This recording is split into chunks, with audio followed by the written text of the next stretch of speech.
मित्रों नमस्कार, मैं हूं राकेश कुमार। आप देख रहे हैं मत अभिमत। मित्रों, सर्वे चल रहा है और ये जो सर्वे शुरू हुआ उसी के साथ बेतिया राज के जमीन को अपने अधीन करने के लिए बिहार सरकार ने एक अधिनियम लाया और बेतिया राज के सभी चल अचल संपत्तियों को अपने अधीन कर लिया। बेतिया राज के पास अरबों की संपत्ति है और अब उसको बिहार सरकार अपने कब्जे में लेने जा रही है। अभी तक जो आंकड़े आए हैं उसके अनुसार लगभग 24,477 एकड़ जमीन निकला है। उसके अलावा अन्य बहुत सी चीज़ें हैं।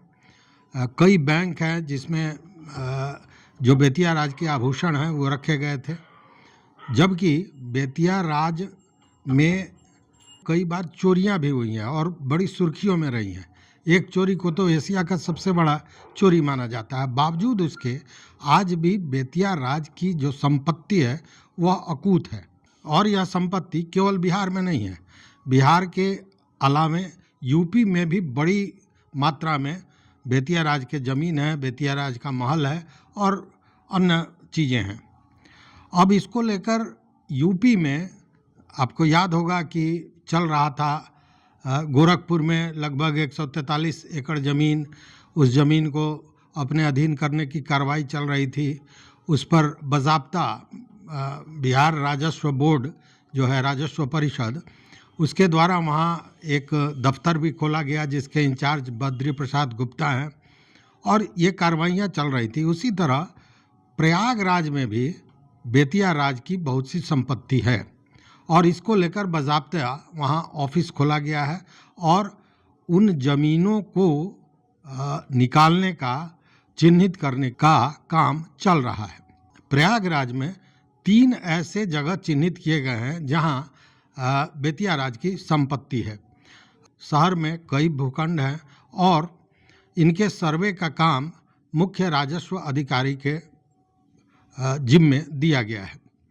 राजस्व परिषद के जो अध्यक्ष हैं, मतलब बिहार राजस्व परिषद के अध्यक्ष जो के पाठक हैं, और के पाठक इस बीच में प्रयागराज गए भी थे। प्रयागराज में पिछले शुक्रवार को उन्होंने बैठक की थी। वहाँ के मंडलायुक्त सहित अन्य पदाधिकारियों के साथ उन्होंने बैठक की और बैठक में महाराजा हरेंद्र किशोर सिंह जो अंतिम शासक थे बेतिया राज के, उनको और महारानी जानकी कुंवर के नाम से जितने भी संपत्ति है उसको सर्वे करके उसको चिन्हित करने को लेकर ये बैठक हुई थी और इसमें इसकी चर्चा हुई थी। इस खोजबीन के दौरान मुट्ठीगंज में बेतिया रानी का हाता भी मिला है और इसमें कई मकान बने हुए हैं। वहीं स्ट्रेची रोड पर भी बेतिया राज की ज़मीन है और उसमें 3 सरकारी भवन के साथ ही अन्य भवन बने हुए हैं। मतलब आप ऐसे समझिए ना कि अतिक्रमण भारी मात्रा में हुआ है वहाँ। बेतिया रानी का भवन भी मिला है और बताते हैं कि बेतिया के जो रानी थी महारानी जानकी कुंवर, उनका निधन भी उसी महल में हुआ था। वहीं छोटा बागड़ा में 22 एकड़ ज़मीन को चिन्हित किया गया है जो बेतिया राज की है और जैसा मैंने कहा कि ज़्यादातर वैसी संपत्ति है, वैसा ज़मीन है जिस पे अतिक्रमण है। अब बिहार सरकार इन सारी संपत्तियों को अपने कब्जे में लेने जा रही है और ये फैसला दिसंबर में ही हो गया था।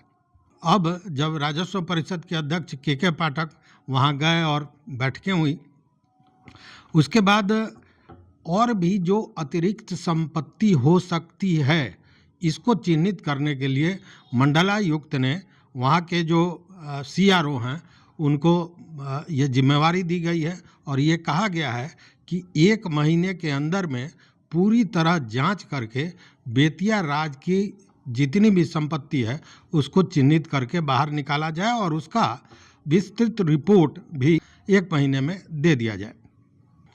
गोरखपुर में जो बेतिया राज के ज़मीन को लेकर उसको चिन्हित करने के लिए, उसको अपने कब्जे में लेने के लिए राजस्व परिषद बिहार सरकार की ओर से जो राजस्व पदाधिकारी गए हैं, बद्री प्रसाद गुप्ता, उनके अनुसार 8 जिलों में वहाँ बेतिया राज की संपत्ति है। और यह निर्णय तो पहले ही हो गया था, दिसंबर में ही हो गया था कि बेतिया राज के सारे जो संपत्ति है उसको बिहार सरकार अपने अधीन लेगी, और इसी को लेकर सर्वे की प्रक्रिया शुरू की गई थी। हालांकि आप को मैंने बताया था पहले भी कि गोरखपुर में जब सर्वे हो रहा था और जिन लोगों ने अतिक्रमण कर लिया है, अपना घर बना लिया है, उनको खाली कराने की बात हो रही थी, तो उसका भारी विरोध भी हुआ था। लेकिन अब जो बिहार सरकार की ओर से, या यूँ कहें कि बद्री प्रसाद गुप्ता की ओर से जो बातें छन कर बाहर आ रही हैं, उससे ये कहा जा रहा है कि वैसे लोगों को हटाया नहीं जाएगा जिन लोगों ने अतिक्रमण कर रखा है। मैं ये बात यूपी के लिए कर रहा हूँ, ध्यान रखिएगा कि उन लोगों को हटाया नहीं जाएगा, और वहाँ के जो जिलाधिकारी हैं वह वर्तमान मूल्य के आधार पर एक रेंट फिक्स करेंगे, और जो लोग भी बेतिया राज के ज़मीन पर काबिज हैं वो उस रेंट को बिहार सरकार को अदा देंगे। मतलब बिहार सरकार उस ज़मीन को खाली नहीं कराकर जिस पर घर बना हुआ है उसका रेंट लेगी, मतलब वो रेंटल हो गया। लेकिन वो जो भूमि है, जो मूल संपत्ति है, वह बिहार सरकार के अधीन ही होगी, और इसके लिए तमाम जो जिलाधिकारी हैं वो उसका रेंट फिक्सेशन करेंगे। और इसी के लिए मनमोहन पार्क में बाज़ाब्ता बिहार राजस्व परिषद का कोर्ट ऑफ कवर का दफ्तर भी खोला गया है। लेकिन ये सारी चीज़ें तो हो रही हैं, लेकिन बिहार में क्या हो रहा है यह समझने वाली बात है। प्रयागराज में बेतिया के रानी का महल भी मिला है, वहीं उनका अंतिम समय भी बीता था, और आज तक ये कहा जा रहा है कि बेतिया राज का कोई वारिस सामने आया नहीं है। लेकिन अब जैसा मैंने पिछले वीडियो में बताया था कि बेतिया राज का वारिस आ गया है, बेतिया राज का वारिस है, और वह वारिस वैध है, वो सही है, वही सही उत्तराधिकारी है। इसकी पुष्टि अंग्रेज सरकार से लेकर और न्यायालय तक ने कर दी है।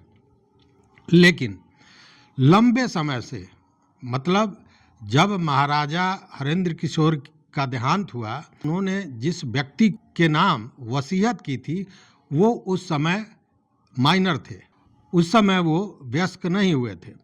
जब वो वयस्क हुए और तब से आज तक राजस्व परिषद बिहार सरकार से अपनी संपत्ति को वापस करने की लड़ाई लड़ रहे हैं, लेकिन आज तक वो मिला नहीं है। वो कौन है, क्या है, और इसको लेकर किस तरह की लड़ाई चल रही है, क्या क्या मामले हैं, इन सारे चीज़ों को बताऊंगा।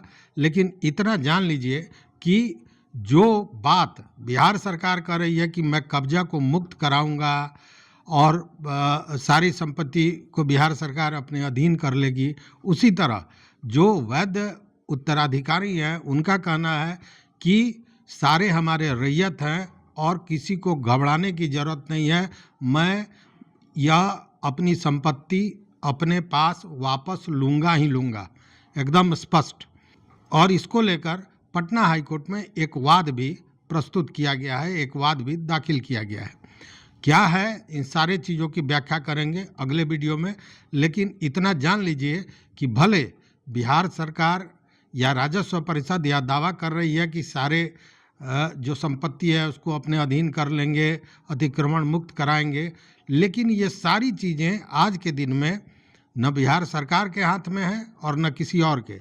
ये सारी चीज़ें पहुंच गई हैं न्यायालय में, और न्यायालय को अंतिम फैसला करना है। चूँकि जो बिहार सरकार राजस्व परिषद ने अधिनियम बनाया था, उस अधिनियम में बहुत सी महत्वपूर्ण बातें जो उत्तराधिकार को स्पष्ट करता है, उत्तराधिकारी को चिन्हित करता है, उन सारे चीज़ों को छिपा लिया गया था।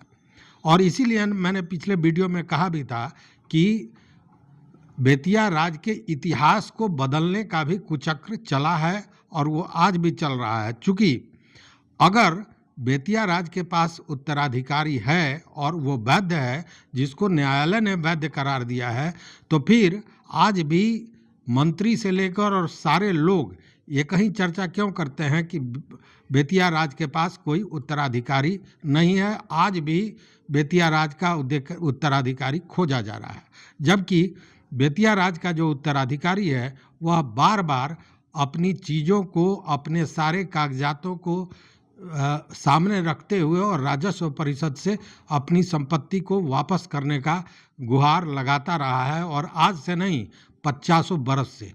तो आखिर इसके पीछे खेल क्या है, सारी चीज़ों का खुलासा होगा अगले वीडियो में। देखते रहिए मत अभिमत। मित्रों, चैनल पर नए हो तो सब्सक्राइब कीजिए, लाइक कीजिए, दोस्तों के साथ शेयर कीजिए और अपना विचार जरूर दीजिए। बहुत बहुत धन्यवाद, कोटिशः आभार।